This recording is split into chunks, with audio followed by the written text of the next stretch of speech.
we've got all the vacations sorted, and we're back home. I know, I feel like we've been gone forever. Okay, back to our land of Oz. Are you ready? I'm ready. Where were we? Chapter 4. That's right, Chapter 4. The road through the forest. After a few hours, the road began to be rough, and the walking grew so difficult that the Scarecrow often stumbled over the yellow bricks, which were here very uneven. Sometimes, indeed, they were broken or missing altogether, leaving holes that Toto jumped across and Dorothy walked around. As for the Scarecrow, having no brains, he walked straight ahead and so stepped into the holes and fell at full length on the hard bricks. That's me, I'm the Scarecrow. I'm the one constantly falling. It never hurt him, however, and Dorothy would pick him up and set him upon his feet again while he joined her in laughing merrily at his own mishap. The farms were not nearly so well cared for here as they were further back. There were fewer houses and fewer fruit trees, and the farther they went, the more dismal and lonesome the country became. At noon, they sat down by the roadside, near a little brook, and Dorothy opened her basket and got out some bread. She offered a piece to the Scarecrow, but he refused. "I am never hungry," he said, "and it is a lucky thing I am not, for my mouth is only painted, and if I should cut a hole in it so I could eat, the straw I am stuffed with would come out, and that would spoil the shape of my head." Dorothy saw at once that this was true, so she only nodded and went on eating her bread. "Tell me something about yourself and the country you came from," said the Scarecrow when she had finished her dinner. So she told him all about Kansas and how gray everything was there, and how the cyclone had carried her to this queer land of Oz.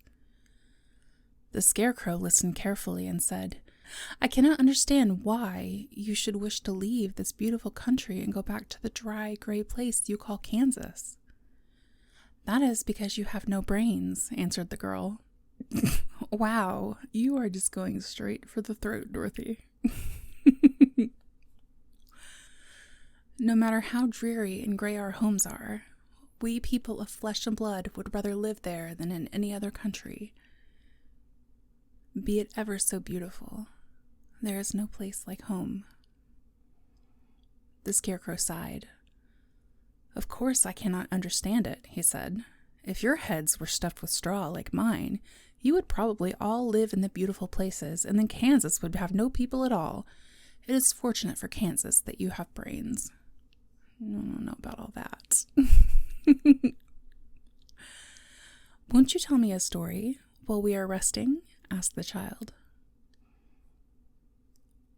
The Scarecrow looked at her reproachfully and answered, "My life has been so short that I really know nothing whatever.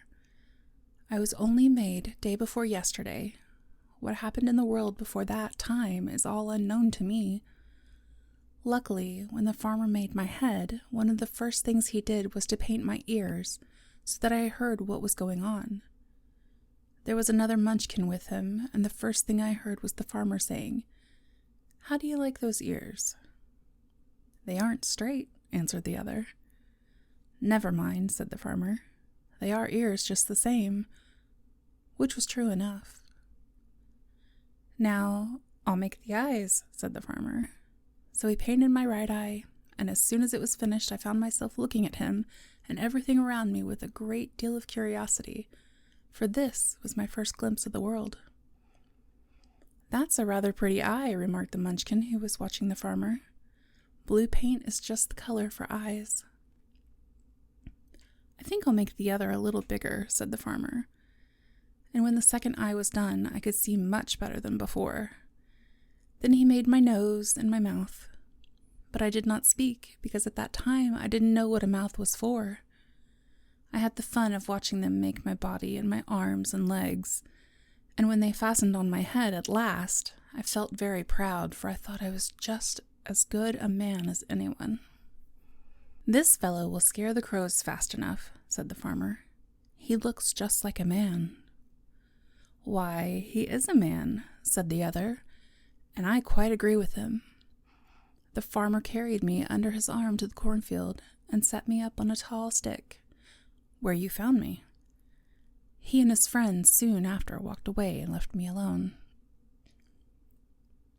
I did not like to be deserted this way, so I tried to walk after them, but my feet would not touch the ground, and I was forced to stay on that pole.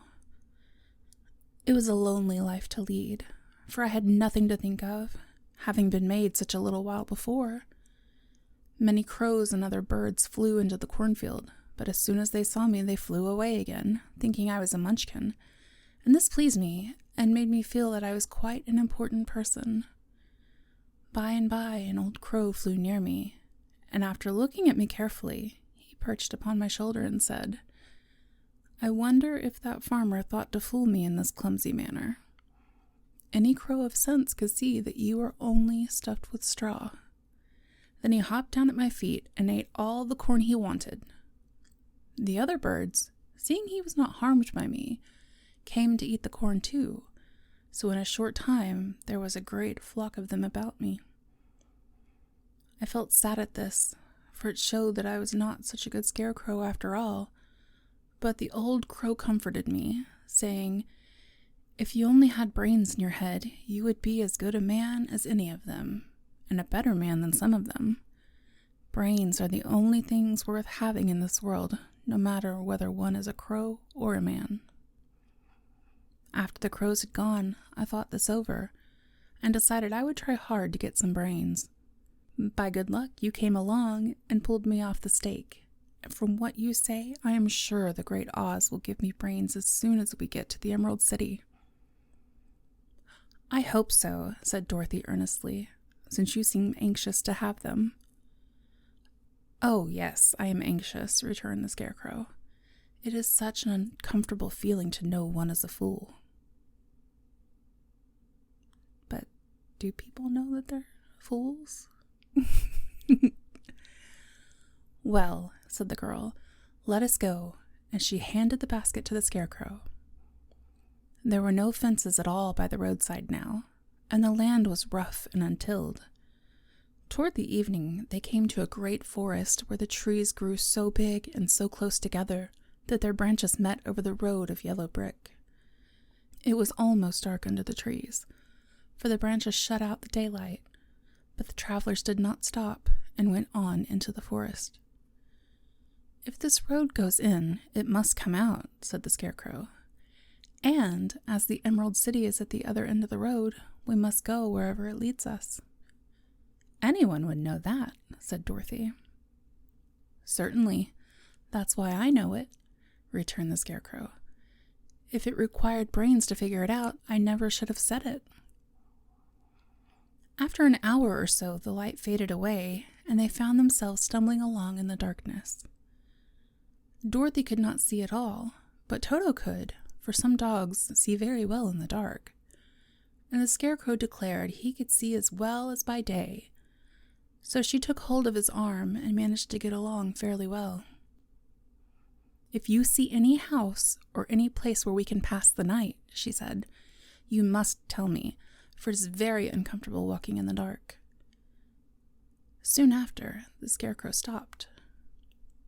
"I see a little cottage at the right of us," he said, "built of logs and branches.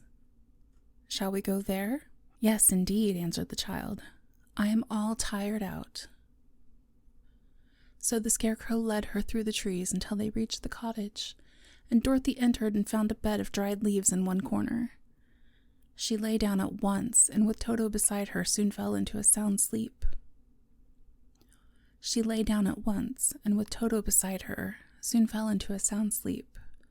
The Scarecrow, who was never tired, stood up in another corner and waited patiently until morning came. That seems like it was a very short chapter, don't you think? Do you want to do another one? Yeah, let's do another one. Why not? Chapter 5. The Rescue of the Tin Woodman. When Dorothy awoke, the sun was shining through the trees, and Toto had long been out chasing birds around him and squirrels. She sat up and looked around her. There was the Scarecrow, still standing patiently in his corner, waiting for her. "We must go and search for water," she said to him. "Why do you want water?" he asked. "To wash my face clean after the dust of the road, and to drink so the dry bread will not stick in my throat." "It must be an inconvenience to be made of flesh," said the Scarecrow thoughtfully, "for you must sleep and eat and drink. However, you have brains, and it is worth a lot of bother to be able to think properly." They left the cottage and walked through the trees until they found a little spring of clear water, where Dorothy drank and bathed and ate her breakfast. She saw there was not much bread left in the basket, and the girl was thankful the Scarecrow did not have to eat anything, for there was scarcely enough for herself and Toto for the day. When she had finished her meal and was about to go back to the road of yellow brick, she was startled to hear a deep groan nearby. "What was that?" she asked timidly. "I cannot imagine," replied the Scarecrow, "but we can go and see." Just then, another groan reached their ears, and the sound seemed to come from behind them. They turned and walked through the forest a few steps, when Dorothy discovered something shining in a ray of sunshine that fell between the trees. She ran to the place and then stopped short with a little cry of surprise.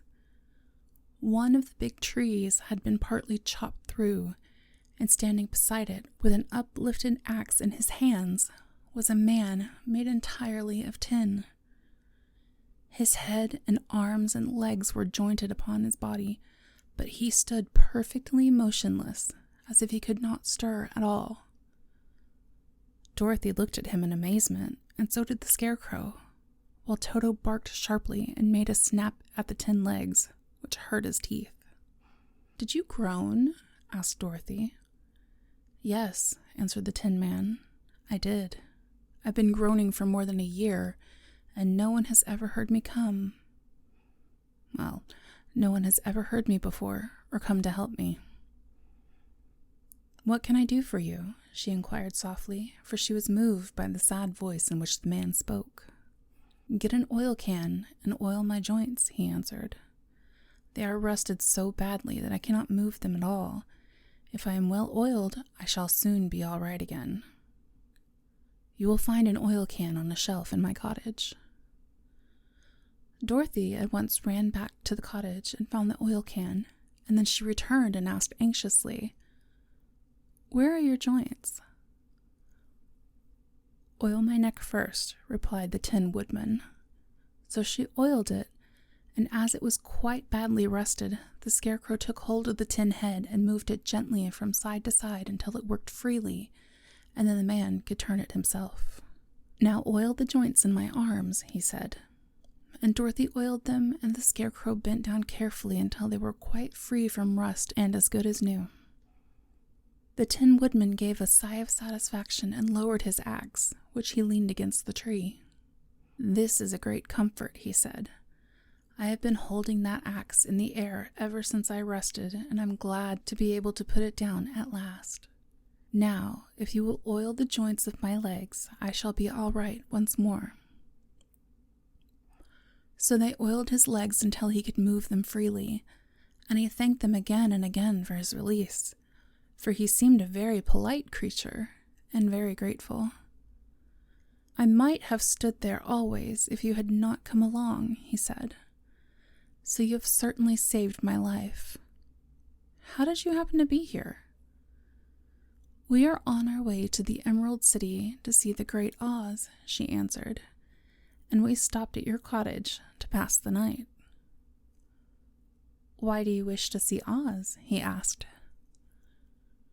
"I want him to send me back to Kansas, and the Scarecrow wants him to put a few brains into his head," she replied. The Tin Woodman appeared to think deeply for a moment. Then he said, "Do you suppose Oz could give me a heart?" "Why, I guess so," Dorothy answered.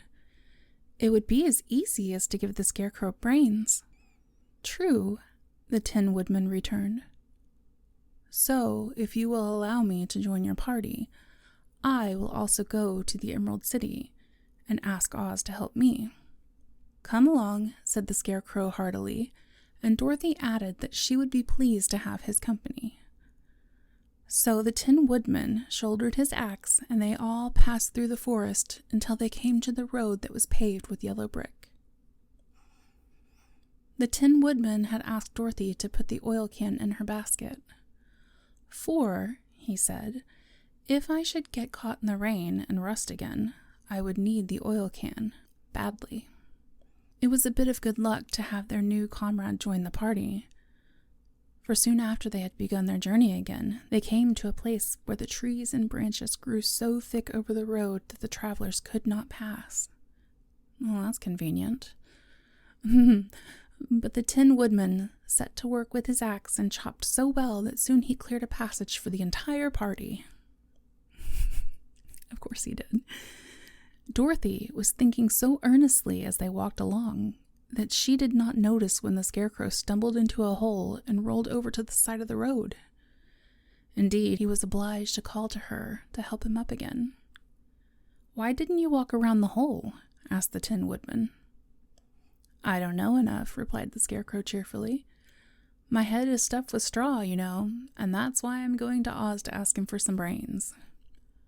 "Oh, I see," said the Tin Woodman. "But, after all, brains are not the best things in the world." "Have you any?" inquired the Scarecrow. "No, my head is quite empty," answered the Woodman. "But once I had brains, and a heart also. So having tried them both, I should much rather have a heart." "And why is that?" asked the Scarecrow. "I will tell you my story, and then you will know." So, while they were walking through the forest, the Tin Woodman told the following story. "I was born the son of a woodman who chopped down trees in the forest and sold the wood for a living. When I grew up, I too became a wood chopper, and after my father died, I took care of my old mother as long as she lived. Then I made up my mind that instead of living alone, I would marry, so that I might not become lonely. There was one of the Munchkin girls who was so beautiful that I soon grew to love her with all my heart. She, on her part, promised to marry me as soon as I could earn enough money to build a better house for her. So I set to work harder than ever. But the girl lived with an old woman who did not want her to marry anyone, for she was so lazy that she wished the girl to remain with her and do the cooking and the housework. So the old woman went to the Wicked Witch of the East and promised her 2 sheep and a cow if she would prevent the marriage. Thereupon, the Wicked Witch enchanted my axe, and when I was chopping away at my best one day, for I was anxious to get the new house and my wife as soon as possible, the axe slipped all at once and cut off my left leg. This at first seemed a great misfortune, for I knew a one-legged man could not do very well as a wood chopper. So I went to the tinsmith and had him make me a new leg out of tin. The leg worked very well once I was used to it. But my action angered the Wicked Witch of the East, for she had promised the old woman I should not marry the pretty Munchkin girl. When I began chopping again, my axe slipped and cut off my right leg. Again, I went to the tinsmith, and again he made me a leg out of tin. After this, the enchanted axe cut off my arms, one after the other, but, nothing daunted, I had them replaced with tin ones. The Wicked Witch then made the axe slip and cut off my head, and at first I thought that was the end of me. But the tinsmith happened to come along, and he made me a new head out of tin. Wow, this story is messed up. I don't remember it being this messed up. I thought I had beaten the Wicked Witch then, and I worked harder than ever. But I knew little how cruel my enemy could be. She thought of a new way to kill my love for the beautiful Munchkin maiden, and made my axe slip again so that it cut right through my body, splitting me into 2 halves. Once more the tinsmith came to my help and made me a body of tin, fastening my tin arms and legs and head to it by means of joints so that I could move around as well as ever. But alas, I had now no heart, so that I lost all my love for the Munchkin girl and did not care whether I married her or not. I suppose she's still living with the old woman, waiting for me to come after her. My body shone so brightly in the sun that I felt very proud of it, and it did not matter now if my axe slipped, for it could not cut me. There was only one danger, that my joints would rust, but I kept an oil can in my cottage, and took care to oil myself whenever I needed it. However, there came a day when I forgot to do this, and, being caught in a rainstorm before I thought of the danger my joints had rusted, and I was left to stand in the woods until you came to help me. It was a terrible thing to undergo, but during the year I stood there, I had time to think that the greatest loss I had known was the loss of my heart. While I was in love, I was the happiest man on earth, but no one can love who has not a heart, and so I am resolved to ask Oz to give me one. If he does, I will go back to the Munchkin Maiden and marry her. Both Dorothy and the Scarecrow had been greatly interested in the story of the Tin Woodman, and now they knew why he was so anxious to get a new heart. "All the same," said the Scarecrow, "I shall ask for brains instead of a heart, for a fool would not know what to do with a heart if he had one." "I shall take the heart," returned the Tin Woodman, "for brains do not make one happy, and happiness is the best thing in the world." Dorothy did not say anything, for she was puzzled to know which of her two friends was right, and she decided if she could only get back to Kansas and Aunt Em, it did not matter so much whether the Woodman had no brains and the Scarecrow no heart, or each got what they wanted. What worried her most was that the bread was nearly gone, and another meal for herself and Toto would empty the basket. To be sure, neither the Woodman nor the Scarecrow ever ate anything, but she was not made of tin nor straw, and could not live unless she was fed. That's crazy. This book is crazy. This book is crazy. Babe, this book is crazy. What? Do you remember that in the movie? I don't remember that in the movie. Do you? I don't. This book is nuts. Oh gosh, this book is crazy. Okay, so they only have, one more character to meet. And then I'm still thinking of the movie, but clearly this book is nothing like the movie. Is it ever? Okay, I'm not going to skip ahead. I'm going to close it, and then let's go grab some dinner. Sound good? Perfect.